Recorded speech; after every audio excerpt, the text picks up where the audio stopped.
시장이 거래량을 동반하여 강한 하락세를 보일 때 이것은 가격의 움직임이 거래량과 동반하여 같이 동반 하락한다는 것을 의미합니다. 따라서 시장의 거래량은 시장의 강도를 의미합니다. 강세장이든 약세장이든 상관없이 추세가 발전함에 따라 거래량은 증가해야 정상입니다. 그런데 우리는 단순히 거래량의 증가함으로만 봤을 때 정확하게 추세의 모멘텀을 읽기가 힘듭니다. 그래서 이번 시간에는 거래량과 이동평균을 결합하여 효율적으로 추세의 모멘텀을 파악할 수 있는 방법론을 제시하고자 합니다.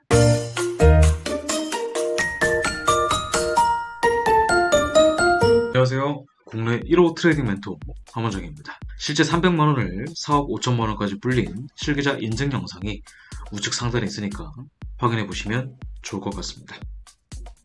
거래량과 이동평균선을 합친 지표가 하나 있습니다. 우리는 그 지표를 바로 거래량 가중 이동평균이라고 합니다. 거래량 가중 이동평균은 최근 거래량이 급증한 가격을 우선하여 계산합니다. 그래서 거래량이 급증한 구간을 체크하여 메인 트렌드가 상승인지 하락인지 쉽게 판단할 수 있는 장점이 있죠. 이 역시 이 지표 하나만으로 일반 이동평균선과 비슷하게 차트에 적용이 가능하지만 이 지표의 주요한 타점을 잡는 기술은 단순 이평과 같이 사용될 때 발생합니다. 지금 보고 계시는 종목은 크루드 오일 5분봉입니다. 여기서 파란색은 50일 거가이평이고 흰색은 50일 단순이평입니다. 보면 거의 같은 궤적을 그리며 지표가 그려진다는 것을 알 수 있죠. 하지만 자세히 보면 평균값이 서로 다르다는 것을 알 수 있습니다. 그 이유는 앞서 말씀드렸듯 이 거가이평은 거래량을 강조하는 반면에 단순이평은 기간당 종가의 평균만을 고려하기 때문일 것입니다. 따라서 우리가 거가이평을 분석할 때는 하단에 거래량 지표에 주목할 필요가 있습니다. 여기서 우리가 알 수 있는 점은 거래량이 증가하면서 이격을 확대시킬 때 단순 이평의 궤적이 거가 이평의 궤적보다 훨씬 더 멀어지기 시작한다는 것을 봅니다. 그런 다음에는 시장의 거래량이 상대적으로 적을 때는 단순 이평과 거가 이평의 가치가 매우 가깝습니다. 즉 거래량이 매우 강하면 거가 이평이 가격을 더 가깝게 따르게 되고 거래량이 약하면 단순 이평과 비슷한 위치로 포지셔닝을 합니다. 즉 50 거가 이평과 50 단순 이평의 확연한 차이를 보일 때 추세는 강력하게 거래량의 방향으로 발전한다는 것을 알 수 있습니다. 지금 보고 계시는 종목은 나스닥 5분봉 차트입니다. 이 장대 음봉은 10월 7일 논팜이 발표된 직후에 나스닥입니다. 비농업 고용지표가 발표되기 이전에는 거가 이평과 단순 이평이 딱 달라붙은 상태에서 별 변화가 없다가 지표 발표 이후에 거래량이 갑자기 급증하게 되면서 두 지표 사이에 이격이 크게 벌어지게 된 것을 볼 수 있습니다.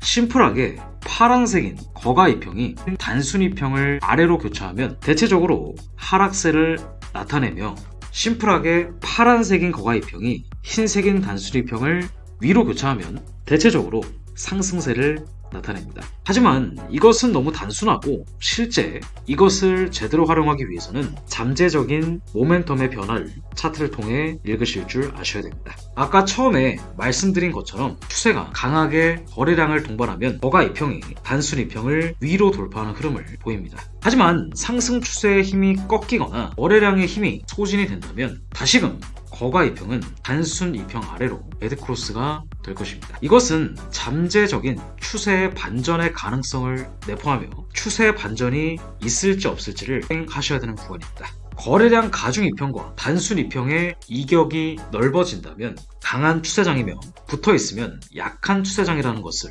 이제는 아셨을 것입니다. 자, 그렇다면 우리가 이것을 시장의 강도에 따라 간단히 유형을 세분화해 볼 수 있겠죠. 첫 번째는 매우 거래량이 많은 강한 상승장입니다. 거래량이 월등히 많으므로 눌림목으로 대응하여 쉽게 수익을 낼 수 있는 구간이며 반대 포지션을 잡거나 하는 것을 피해야 됩니다. 그리고 두 번째는 거래량이 비교적 줄어드는 약한 상승장입니다. 가격은 모든 이평 위에 있는데 반해서 거가 이평이 단순 이평을 하향 돌파하는 구간입니다. 실제 막대 거래량도 점점 줄어드는 것을 확인할 수 있고요. 이 구간부터 우리는 잠재적인 추세 반전을 생각해야 합니다. 여기서 중요한 것은 무조건 반전이 아니라 상승하는 모멘텀이 약해졌다는 것을 의미한다는 것입니다. 이것은 하락세에도 동일하게 적용이 될 수 있습니다. 자, 이제는 우리가 실전 적용을 해볼 차례입니다. 파란색이 잘 보이지 않을 것 같아서 거가 2평을 빨간색으로 변경했습니다. 여기서 우리가 오일을 매수하기 위해서는 어떤 포인트를 잡아야 할까요? 바로 이 구간이 되겠죠. 거가 2평이 단순 2평을 골든 크로스하는 순간 매수세가 많이 몰린다는 것을 알 수 있습니다. 하지만 지금처럼 올라가주면 좋지만 휩소가 있을 수 있기 때문에 우리는 이런 자리보다는 이렇게 이격이 좁아질 때 활용하고자 합니다. 이 구간을 다시 1분봉으로 확대해서 보도록 하겠습니다. 바로 아래 네모 박스 구간이 5일 5분봉의 지지 구간입니다. 그리고 보고 계신 차트는 1분봉으로 확대한 결과입니다. 우리는 여기서 이런 구간에 단기 하락에서 단기 상승으로의 모멘텀을 읽을 수 있습니다. 바로 거가 2평과 단순 2평이 다시 붙는 구간을 활용하는 것이죠. 거가 2평이 벌어졌다가 다시 단순 2평에 붙는다는 것은 일방향으로 진행되던 추세가 잠시 멈추고 반전을 그린다는 것입니다. 다시 5분으로 돌아와서 그렇다면 여기서 우리는 상승 추세의 모멘텀의 변화를 볼 수 있습니다. 이 역시 상승 추세를 유지는 하고 있지만 거가 2평과 단순 2평이 한쪽으로 접촉하면서 상승하는 거래량도 줄어듦을 볼 수 있죠. 그 후에 추세는 반전이 된 것을 볼 수 있습니다. 이번 경우는 조금 특이한 경우입니다. 원래는 모든 가격이 2평을 아래로 뚫고 움직이는 게 정상이지만 지금처럼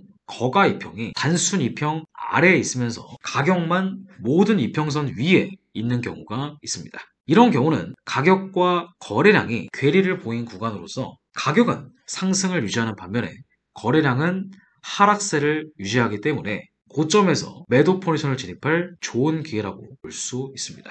이 역시 세력들이 시장을 인위적으로 조작하여 고점에서 올라타는 개인 투자자들을 묶어버리는 대표적인 패턴입니다. 이것은 반대의 경우도 마찬가지로서 저점에서 개인들을 유인하고 숏 스퀴즈로 인해 추세를 상승 반전시키는 경우에도 마찬가지입니다. 여기도 마찬가지로 똑같이 발생했네요. 거가 2평은 이미 단순 2평 아래로 돌파했지만 약간의 상승세를 보이다가 롱 스퀴즈로 급격히 하락 반전시킨 모습입니다. 이런 구간을 우리가 역이용할 수 있다면 우리는 안정적으로 수익을 도모해 볼 수 있을 것입니다. 세력들을 역이용해서 말이죠. 이 역시 100%의 승률을 보장해주는 기법은 아닙니다. 하지만 충분한 연습과 실전 경험이 쌓여야만 시장에서 보다 더 높은 확률로 트레이딩에서 성공할 수 있을 것입니다. 거래량 가중 이동평균선을 이용하여 추가적으로 더 활용이 높은 폭넓은 활용 방법을 공부하고 싶다면 아래 네이버 카페에 가입하시고 열람이 가능합니다. 수백 명의 월천 트레이더를 배출시킨 5일 이론 이북을 네이버 카페를 가입하시면 무료 열람하실 수 있습니다. 또한 카페 가입 후에 기초 트레이딩 셋업 영상을 무료로 씁니다. 이 역시 네이버 카페를 가입하시면 안내를 도와드립니다.